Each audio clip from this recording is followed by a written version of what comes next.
Salut à tous, c'est Manu pour RCF1. Dans cette vidéo, on va regarder ensemble le nouveau kit Phoenix Racing Mistral 2.0, donc qui est le nouveau kit Phoenix 1 dixième F1, donc qui est une évolution, une grosse évolution hein, par rapport au kit, premier kit Phoenix Mistral.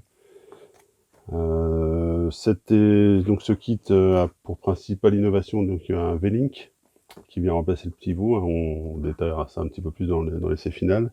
Le V-Link, en gros, c'est un système avec deux biellettes en V, donc d'où le nom V-Link, qui va remplacer le pivot entre le châssis et le pod. Et puis, autre design qui a été directement implémenté dès la fabrication du kit, c'est le Wing to Châssis. Donc, le support, en fait, d'aileron arrière qui est directement monté sur le châssis au lieu d'être monté sur le pod comme d'habitude. Donc ça s'inclut directement dans le kit. Le kit aussi est livré pour cette version ici avec le diff à pignon Phoenix. Vous avez le choix en fait quand vous faites la commande auprès de Phoenix Racing d'opter pour un diff à pignon ou un diff à billes. C'est vous qui voyez ce qui vous intéresse. Et puis dans les options, il y a aussi pas mal d'autres choses. On reviendra un petit peu plus dessus pendant l'essai, notamment le fait de pouvoir élargir le train avant, ce genre de choses. Donc on détaillera un petit peu plus. On va regarder nous ce qui nous intéresse, c'est ce qu'il y a dans la boîte. Donc la boîte est livrée, enfin le kit est livré donc sans carrosserie ni roue. Hein, donc c'est un kit seul, avec quand même les ailerons avant-arrière dessus, enfin dedans.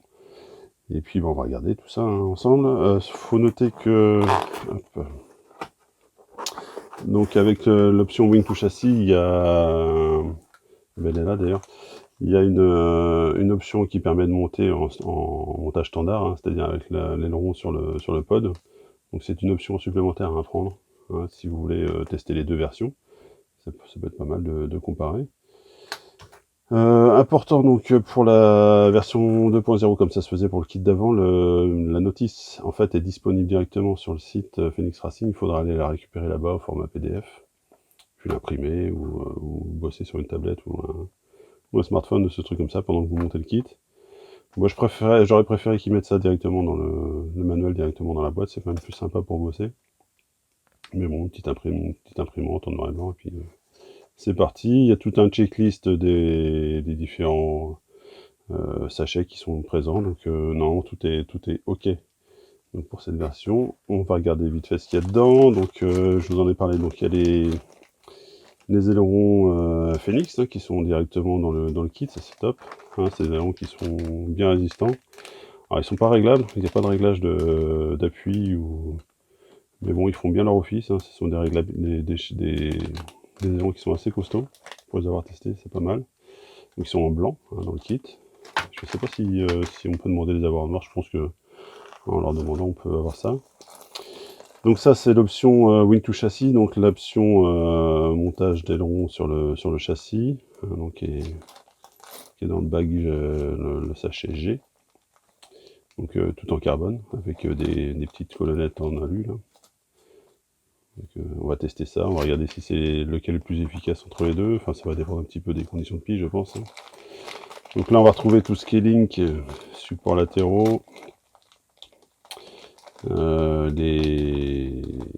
comment ça s'appelle, les supports de carrosserie, tout ça, le support d'amortisseur central, et puis bah, vous avez vu, hein, en fait, il y a un petit O-ring en plastique, en caoutchouc noir, donc qui va servir à attacher la batterie. C'est pas mal, hein, ça se fait de plus en plus hein, sur les châssis, ça se fait sur la X-Ray, ça se fait sur la BBC, donc ça, sur la Phoenix c'est pas mal, ça permet quand même de gagner du temps pour le montage et le démontage de la batterie, c'est bien pas mal. Alors ça c'est une option, donc c'est l'option B1 qui permet en fait de monter le châssis directement entre les triangles avant, plutôt que de le reculer. Ça permet de gagner un petit peu de poids sur l'avant, et puis d'avoir un petit peu plus de flex au niveau central sur le châssis. C'est un petit peu plus direct en fait comme réponse au niveau du cerveau, donc à voir hein, lequel vous préférez monter, donc soit le cerveau un petit peu plus derrière les triangles, soit entre les deux triangles avant. L'amortisseur central, lui, donc c'est l'amortisseur central alu. Ce qui est pas mal en fait avec cette option, c'est qu'il il livre directement dans le kit 3 ressorts différents. 4 ressorts différents, j'ai des bêtises. Je sais même pas s'il n'y en a pas 5, ouais, il y en a peut-être même 5. Donc ça va vous permettre quand même de tester beaucoup de choix directement dans le kit. La plupart des autres kits ne livrent qu'un seul ressort et c'est pas forcément celui qui convient à vos conditions de piste. Donc suivant vos conditions, ça peut être pas mal de tester plusieurs duretés. Donc là directement dans le kit c'est pas mal, avec une petite tige traitée aussi je pense. Donc on va tester ça aussi, ça a l'air pas mal, hein, ce petit amortisseur a l'air de bonne qualité.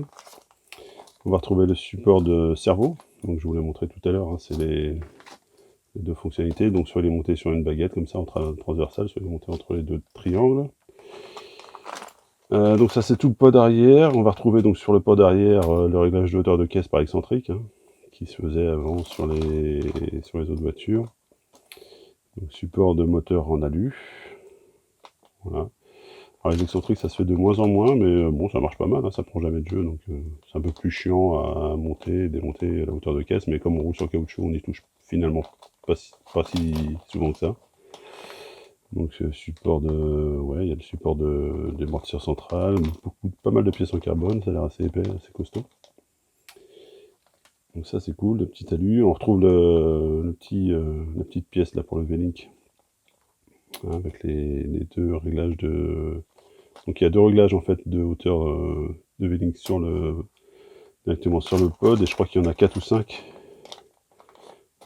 sur le support au-dessus du châssis. Donc on regardera ça. Le support d'amortisseur avant. Hop. Donc ça va être le réglage du renvoi de direction. Donc avec les biellettes de direction, je pense. Le renvoi de direction avec un réglage d'Ackerman. Donc deux positions d'Ackerman, c'est pas mal. C'est une voiture en fait qui est pas mal optionnée en fait directement au kit.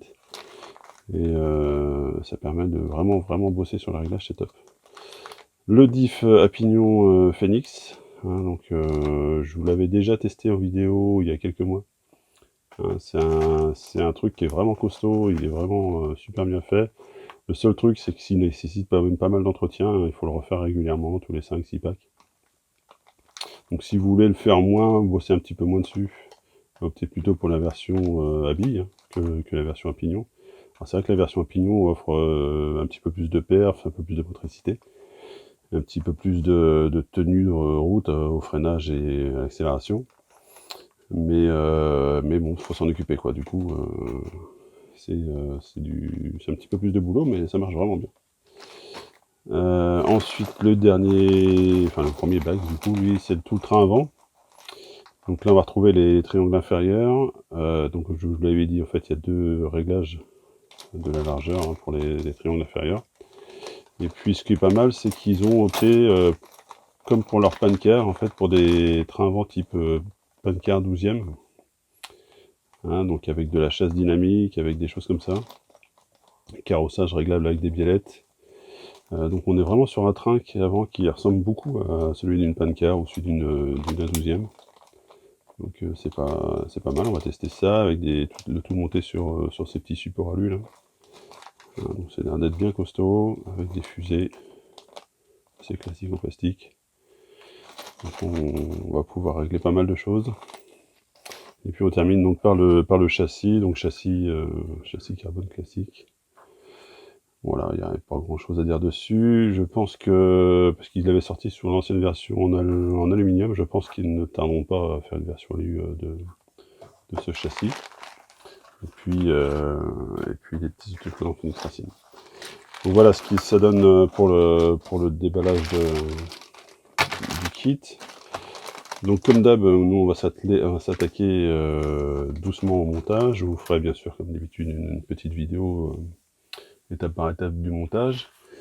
Et puis on se retrouvera un petit peu plus tard pour faire des essais pistes. Je vais monter ça sur asphalte et sur moquette. Alors moquette pas énorme grip, ce sera pas hyper représentatif, mais sur asphalte on a une bonne piste, on a du grip en ce moment, c'est pas mal.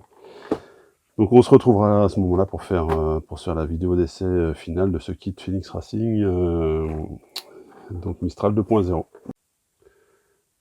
Voilà, on va s'arrêter là pour cette vidéo. Donc comme d'habitude, vous pouvez nous retrouver donc sur le site rcf1.fr et également dans le forum rcf1.fr, n'hésitez pas à y aller. Il y a bien sûr la page Facebook RCF1, avec, depuis peu, on a mis en place un petit forum de discussion un groupe de discussion, pardon, sur la page Facebook. Vous pouvez, y retrouver, quelques news, quelques partages également.